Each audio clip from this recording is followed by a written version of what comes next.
Hey, I'm Chris Rhodenhizer, the pastor at Image Church. This is my wife, Krista Rhodenhizer, and we're so glad that you're joining us today. Of course, we're right here in our home, and so we just wanted to have the chance to talk to you right from our home, possibly into yours, and hopefully encourage you today. Let me give you something real quick up front. Hey, throughout the week, Image Church is posting all of our resources for students, for kids, for families, or any kind of updates that you want at imagechurch.com/update. And so just go there and you can get information and updates during this season.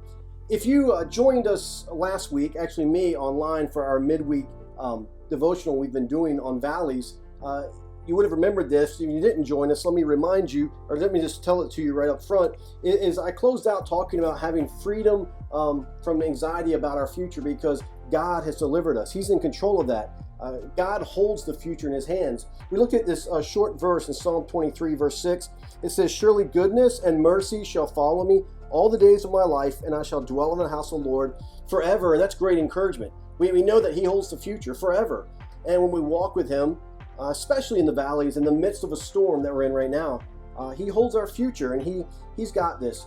Nonetheless, some of us probably are dealing with some things in our lives, like anxiety, fear, maybe some depression, and things like that.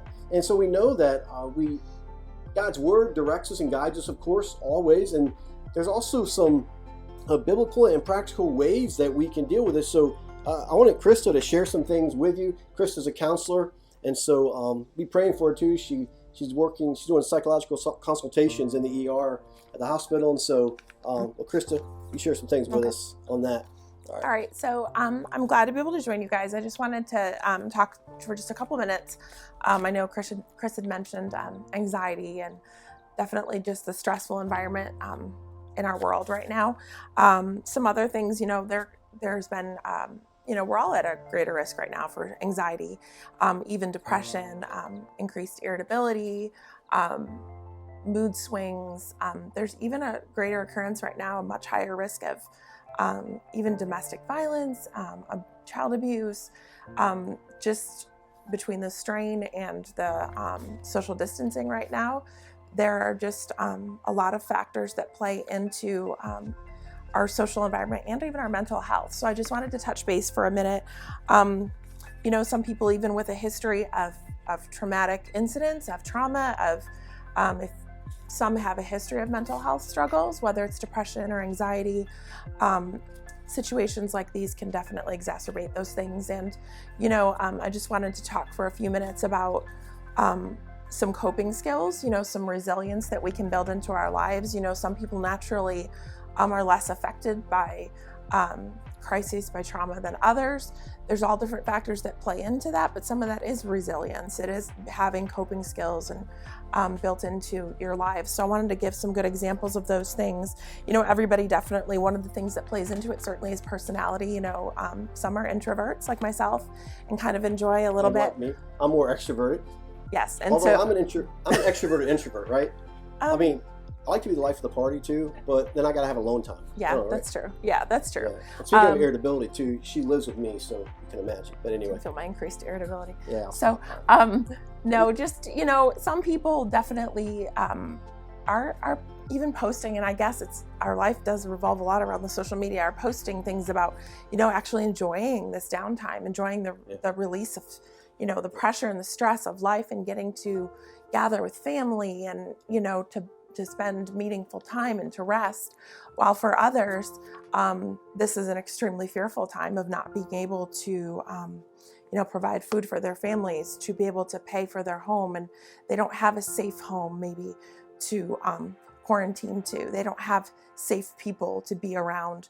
And so for some, we have to leave open space for everyone, their history, their background, who they are, plays into their response. And so while one may feel at peace, with this isolation, others, it may be a life and death situation for, aside from the virus itself. And so I think we have to leave open space for just understanding that we don't know what everyone's going through. And, we're not here to be teaching each other about the right or wrong way to deal with this, but to support each other. And so I think that's one of the first coping skills to talk about is reaching out. making sure that you're reaching out even daily to support each other within this church body, as well as within our community, but through different aspects, not through just social media, not through just a text, but maybe through an actual phone call where you're speaking to someone on the phone. That's so crazy to say anymore, like a phone call. Right, like you can't take permission to call somebody, right? I know. But there's different, human connections, whether it's hearing a voice, whether it's seeing a face on FaceTime, whether it's sending a handwritten note, or the kids drawing a picture and mailing it to someone. It's all different ways of communication, and making sure that we diversify that. Additionally, one of the biggest things I think is building in a routine and schedule, which I know we've talked about for the first however many weeks of this. Our kids have become vampires, where they sleep all day and they're awake up all night. Yep. And some of us do not have that luxury right now, so it's very difficult. Lunch and dinner at night. Like I hear them in the kitchen. So it's just, I think building in a schedule and routine at this point, when it's becoming longer, is really, really important. I know for mental health, actually, for depression, for anxiety, to get up, to shower, to get dressed, to clean things, to have a mealtime, even if it's just once a day, to gather with those in your home. That structure actually is really important for us to have routine, but for us to have meaning too, whether it's taking up a hobby, whether it's as a family or as an individual coming together. How can I serve someone? How can I also stimulating your brain, stimulating your creativity? Having purpose is huge.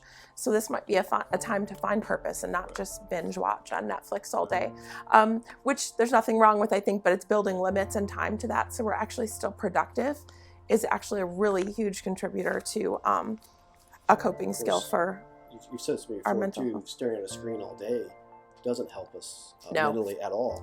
Which No. is that whole thing about calling people. Like I know we're going to all be on social media. That's a great way to connect, but not all day long. Sure. Right. And that actually kind of segues into one of the things that I wanted to mention too, was limiting your news, limiting the negativity, limiting, everyone has very strong passions and opinions, and this is a very intense and serious situation in so many ways.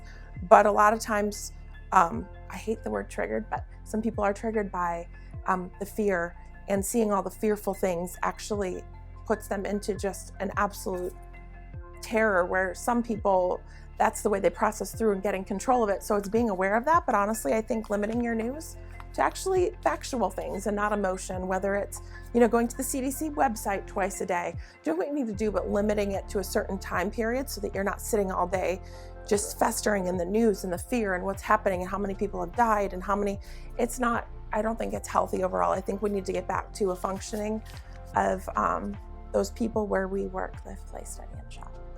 That's right.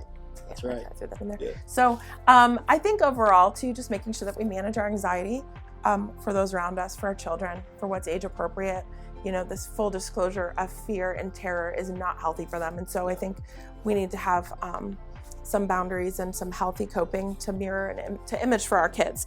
That didn't make sense, but you know what I mean. So I just wanted a few quick things, even letting light in, opening your shades, having uplifting music in the home, getting in the Word, making sure that you can try to hear God's word of refocusing and changing your mentality of not just this world and our 80, 100 years, that death is not the end for us, that we have hope that a lot of the world doesn't know of. And so really refocusing what our mission is right now is not just to not get sick or to spread sickness, but it's to truly spread hope that goes far beyond our bodies and our humanity at this point.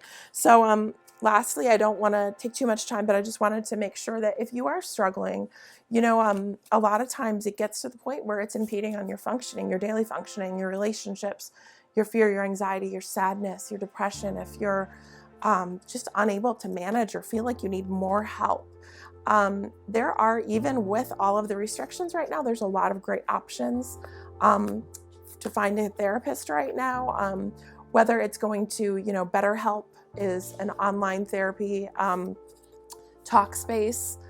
You can look up any of those, and I believe we'll add some links below the video. MD Live, if you're looking to try to get an appointment with maybe a doctor, a psychiatrist, maybe you're to the point where you need a little bit of extra help to kind of sleep or to manage your anxiety or depression. There's a site called 7 Cups of Tea, which is like a peer support There's a lot of things out there, even a text line. If you text 741-741, it's just a crisis counseling text line if you're just overwhelmed or feeling especially in need. And if you are in crisis, of course, you can always call 911 if you're in if you have safety concerns, or, are going through a serious crisis. So those are great things, like practical things that Right. that sometimes we don't think about these things. So we know limiting our screen time, which is fine to have that, but we Sure. limit it, right? Exercise, building a That's routine one into too. our lives, right? Yep. Yeah, you mentioned that earlier to Exercise, me. yeah. Exercise. Whether it's walking around, yeah. riding a bike, getting out there, moving, exercising in the home, that actually those endorphins kick in, and I think we just need to feel human. I think the idea of laying on the couch and eating snacks sounds really nice, but after like 6 weeks, it's not going to be good for us anymore. That's right. I had to stop yesterday. Yeah. So, hey, eating snacks. So, here's the thing too. We know that God holds our future, but that is easier said than done. I understand that. We understand that. And there's real things that we're dealing with, but we do know God holds our future. We're going to be okay. The church, in a sense, was made for this. We really were, and we're going to make it. God knew this was coming. He's got this. He's doing a great work through it. Let's stay focused on Him. Let's apply the practical things that Krista was talking about, and let's move forward with our time, talent, and our treasure. Make that phone call to somebody. Call them actually. Figure out creative ways to serve people this week. And then, hey, join me online on Facebook this Sunday at 10:45. Thanks for your time.